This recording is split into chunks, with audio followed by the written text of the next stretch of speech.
حضرت خدیجۃ الکبریٰ رضی اللہ تعالی عنہا سیرت و کردار، عزت و احترام اور مقام و مرتبہ کے لحاظ سے قریش کی بہترین خواتین میں شمار ہوتی تھیں۔ آپ بے حد مالدار، پاک باز اور خوبصورت تھیں۔ دور جاہلیت میں آپ کو طاہرہ کا لقب دیا گیا تھا اور سیدۃ القریش کہا جاتا تھا۔ آپ رسول اکرم صلی اللہ علیہ وآلہ وسلم پر ایمان لانے والی پہلی خاتون تھیں۔ رسول اللہ صلی اللہ علیہ وآلہ وسلم نے جن 4 خواتین کو جنت کی بہترین خواتین قرار دیا، آپ ان میں سے ایک ہیں۔ روایت کے مطابق جب پیغمبر اسلام معراج پر تشریف لے گئے تو واپسی پر جبرائیل علیہ السلام نے عرض کیا کہ خدا کی جانب سے اور میری طرف سے خدیجہ کو سلام کہیے گا۔ متعدد روایات میں ہے کہ جب جبرائیل علیہ السلام نازل ہوتے تو حضرت خدیجہ کو سلام بھجواتے۔ حضرت عائشہ رضی اللہ تعالی عنہا فرماتی ہیں کہ جب ہم چاہتے کہ حضرت ہم سے خوش ہوں تو ہم خدیجہ کا تذکرہ نیکی کے ساتھ یعنی اچھے الفاظ میں کیا کرتیں۔ حضرت خدیجہ کار رسالت میں حضرت صلی اللہ علیہ وآلہ وسلم کی قابل وزیر اور مددگار تھیں۔ جب لوگوں نے آپ کو تنہا چھوڑ دیا تو وہی آپ کی مونس و غمخوار تھیں، اور جب اہل مکہ آپ کو آزار و تکالیف پہنچا رہے تھے تو وہی آپ کی مدد اور تسلی و تشفی کرتی تھیں، اور اپنے حسن اخلاق سے آپ کو دلاسا و تسکین دیتی تھیں۔ صاحب کتاب انوار نے روایت کی ہے کہ ایک روز حضرت خدیجہ اپنے بالا خانہ پر چند عورتوں اور کنیزوں کے ساتھ بیٹھی ہوئی تھیں۔ یہودیوں کا ایک عالم بھی وہاں موجود تھا۔ اچانک جناب رسول اکرم صلی اللہ علیہ وآلہ وسلم وہاں سے گزرے۔ اس عالم نے کہا کہ ابھی ایک جوان یہاں سے گزرا ہے، کیا یہ ممکن ہے کہ تم اسے یہاں بلاؤ؟ جناب خدیجہ نے اپنی ایک کنیز کو حضرت کے پیچھے روانہ کیا۔ آپ تشریف لائے تو یہودی عالم کی نگاہ مہر نبوت پر پڑی اور وہ بولا کہ میں موسیٰ علیہ السلام کی قسم کھا کر کہتا ہوں کہ یہی پیغمبر آخر الزماں ہیں۔ آپ کے تشریف لے جانے کے بعد حضرت خدیجہ نے اس یہودی عالم سے پوچھا کہ تم نے کیسے جانا کہ یہ پیغمبر ہیں؟ اس نے کہا کہ ان کے اوصاف میں نے تورات میں پڑھے ہیں، ان کے والدین ان کے بچپن میں وفات پا جائیں گے اور ان کے دادا اور چچا ان کی پرورش کریں گے، اور یہ قریش کی ایک ایسی عورت سے نکاح کریں گے جو اپنی قوم میں سب سے بلند مرتبہ، اپنے خاندان کی ملکہ اور صاحب تدبیر ہوگی۔ پھر اس نے اپنے ہاتھ سے حضرت خدیجہ کی طرف اشارہ کر کے کہا، اے خدیجہ، میری بات یاد رکھنا اور کوشش کرنا کہ ان سے تمہارا رشتہ ازدواج قائم ہو جائے، کیونکہ ان کا ساتھ دنیا اور آخرت میں سعادت ہے۔ پھر اس نے چند اشعار پڑھے جو حضرت اور حضرت خدیجہ کے عقد پر مشتمل تھے۔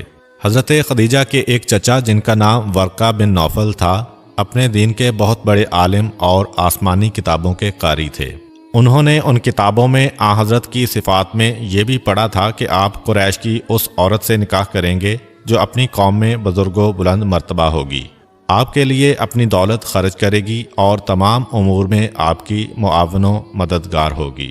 ورقہ بن نوفل کو معلوم تھا کہ وہ دولت مند اور بلند کردار عورت حضرت خدیجہ ہی ہو سکتی ہیں، جن کے ہر شہر و آبادی میں غلام اور مویشی تھے۔ بعض مورخین نے لکھا ہے کہ ان کے 80,000 اونٹ تھے جو مختلف مقامات پر تھے، اور ہر ملک و شہر مثلا مصر، شام اور حبشہ وغیرہ میں ان کے ملازموں منیب تجارت کیا کرتے تھے۔ ورقہ بن نوفل حضرت خدیجہ رضی اللہ تعالی عنہا سے اکثر کہا کرتے تھے کہ تم ایسے شخص کی زوجہ بننے والی ہو جو تمام اہل زمین و آسمان میں افضل و بہتر ہوگا۔ حضور صلی اللہ علیہ وآلہ وسلم کی محبت حضرت خدیجہ کے دل میں مستحکم ہو گئی تھی، مگر آپ اسے ہمیشہ پوشیدہ رکھتی تھیں۔ روایت میں ہے کہ ایک دفعہ حضرت ابو طالب نے حضور اکرم صلی اللہ علیہ وآلہ وسلم سے کہا کہ قوم قریش کا ایک قافلہ تجارت کی غرض سے شام کو جانے والا ہے۔ خدیجہ بنت خویلد قریش کے بہت سے آدمی تجارت کے لیے بھیجتی رہتی ہیں، اگر آپ ان کا مال لے جانے پر آمادگی ظاہر کریں اور ان سے اس سلسلہ میں بات کریں تو وہ اس پر فوراً تیار ہو جائیں گی۔ دوسری طرف حضرت خدیجہ کو کسی طرح حضرت ابو طالب اور حضرت کی گفتگو کا علم ہو گیا، چنانچہ انہوں نے خود ہی پیشکش کر دی اور کہا کہ میں آپ کو دوسروں کی نسبت دگنا مال پیش کروں گی۔ تو حضرت ابو طالب بولے، یہ رزق اور مال تو محض اللہ تعالیٰ کے فضل و کرم سے ہی آپ کے حصہ میں آیا ہے۔ ابن واضح یعقوبی تاریخ یعقوبی میں لکھتے ہیں، لوگ کہتے ہیں کہ حضرت خدیجہ نے آپ صلی اللہ علیہ وآلہ وسلم کو اجیر کیا۔ ایسا ہرگز نہیں ہے، آپ کبھی کسی کے اجیر نہیں ہوئے، اور آن حضرت کا سفر شام حضرت خدیجہ کے کارندے کے طور پر نہیں بلکہ نفع و نقصان میں شراکت کے عنوان سے تھا۔ چنانچہ پیغمبر اسلام حضرت خدیجہ کے غلام میسرہ کے ساتھ سفر شام کے لیے نکلے۔ شام کی طرف یہ آپ کا دوسرا سفر تھا اور اس وقت آپ کی عمر 25 سال تھی۔ پہلا سفر آپ نے بچپن میں اپنے چچا حضرت ابو طالب کے ساتھ کیا تھا۔ روایت میں ہے کہ آپ کا قافلہ جب بصرہ پہنچا تو آپ نے ایک درخت کے نیچے قیام فرمایا۔ نستورہ نامی راہب نے یہ دیکھا تو کہا کہ اس درخت کے نیچے آج تک سوائے نبی کے اور کوئی نہیں ٹھہرا۔ پھر آپ کی مبارک آنکھوں کی زیارت کر کے میسرہ سے پوچھا کہ آپ کی آنکھوں میں جو باریک سرخ داریاں ہیں وہ وقتی ہیں یا ہمیشہ یوں ہی رہتی ہیں؟ اس نے کہا کہ ہمیشہ یوں ہی رہتی ہیں۔ نستورہ بولا کہ یہ آخر الزمان نبی اور خاتم الانبیاء ہیں۔ سرور انبیاء نے شام میں مال تجارت فروخت کیا۔ ایک شخص نے کسی معاملے میں عداوت کرتے ہوئے کہا کہ لات و عزیٰ کی قسم کھائیے۔ آپ نے فرمایا میں نے کبھی ان کی قسم کھائی ہے نہ کبھی ان کی طرف رجوع کیا ہے۔ اس نے میسرہ سے کہا کہ بخدا یہ نبی ہیں اور ہمارے علماء ان کی صفات و علامات کو اپنی کتب میں لکھا ہوا پاتے ہیں۔ میسرہ دیکھتا تھا کہ دوپہر کے وقت جب گرمی عروج پر ہوتی تو 2 فرشتے آپ پر سایہ فگن ہوتے۔ اس نے یہ سارے عجائب یاد رکھے اور واپسی پر حضرت خدیجہ سے بیان کیے۔ الغرض آن حضرت نے سامان تجارت فروخت کیا اور آپ کی برکت سے منافع پہلے کی نسبت 2 گنا ہوا۔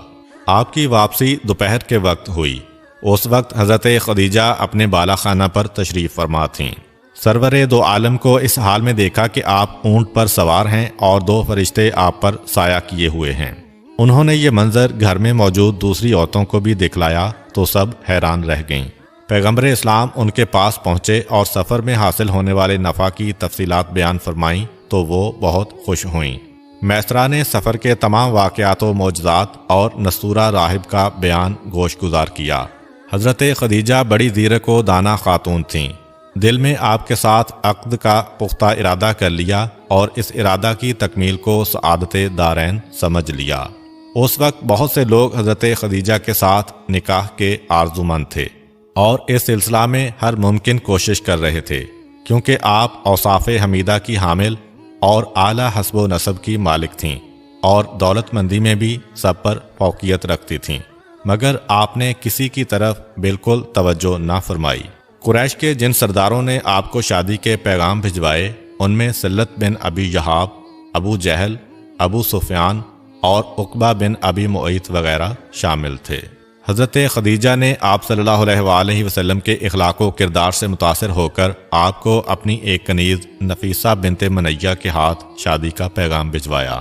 نفیسہ کہتی ہیں کہ جب میں حضور صلی اللہ علیہ وآلہ وسلم کی خدمت میں شادی کا پیغام لے کر حاضر ہوئی تو آپ نے قبول فرمایا۔ نفیسہ نے واپس جا کر حضرت خدیجہ کو سرکار دو عالم کی رضامندی کا مجدہ سنایا تو انہوں نے ایک شخص کے ذریعے آپ کو پیغام بھیجا کہ فلاں وقت اپنے خاندان کے اکابرین کے ساتھ میرے غریب خانہ پر نکاح کے لیے تشریف لائیے، اور ایک آدمی اپنے چچا عمرو بن اسد کی طرف روانہ کیا کہ نکاح کے ولی بن کر عقد کریں۔ پس وہ بھی پہنچے اور سرور انبیاء بھی اپنے چچاؤں کے ساتھ تشریف لائے۔ روایت کے مطابق اس وقت آپ کی عمر مبارک 25 سال اور حضرت خدیجہ کی 40 سال تھی۔ ابو الحسین بن فارس روایت کرتے ہیں کہ پیغمبر اسلام صلی اللہ علیہ وآلہ وسلم اور حضرت خدیجہ رضی اللہ تعالی عنہا کا نکاح پیغمبر اسلام کے چچا حضرت ابو طالب نے پڑھایا تھا۔ حضرت خدیجہ کا مہر 12 اونس سونا اور 25 اونٹ مقرر ہوا، جسے حضرت ابو طالب نے اسی وقت ادا کر دیا۔ یہ واقعہ 27 قبل از ہجرت اور 595 عیسوی کا ہے۔ روایت میں ہے کہ جب تک حضرت خدیجہ رضی اللہ تعالی عنہا زندہ رہیں، رسول کریم صلی اللہ علیہ وآلہ وسلم نے کوئی دوسرا عقد نہیں کیا تھا۔